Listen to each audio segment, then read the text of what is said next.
Hello সবাইকে, কেমন আছেন সবাই? আশা করি সবাই অনেক ভালো আছেন। কিছুদিন আগে আবারও একটি শাড়িতে লেস লাগানোর কাজ করেছিলাম। একটা নর্মাল শাড়িকে সুন্দর একটা লুক দিতে পারে গর্জিয়াস একটা লেস, ঠিক তেমনই ছিল এই শাড়ির সাথে যে লেসটা দিয়েছিল। এই লেসটা ছিল হচ্ছে স্টোনের উপরে কাজ করা সিলভার কালারের মধ্যে, আর শাড়িটা ছিল জাম কালারের। তো দুইটার কম্বিনেশনটা বেশ দারুণ মানিয়েছিল। তো এবার হচ্ছে সেলাই করার পালা।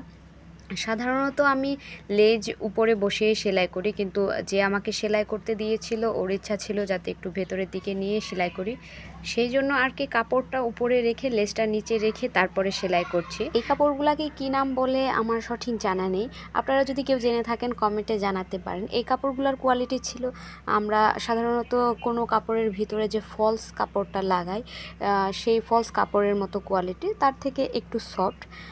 তো এখানে দেখুন আমার সেলাই করা শেষ। এটা সেম একদম পার্টি শাড়ির মতো লাগছে, সামনে থেকে দেখতে আরও বেশি সুন্দর লাগছিল। তো ফোনে আসলে সবটা ফুটিয়ে তোলা সম্ভব না। শাড়িটি কেমন লাগলো জানাবেন। আজকের মতো টাটা।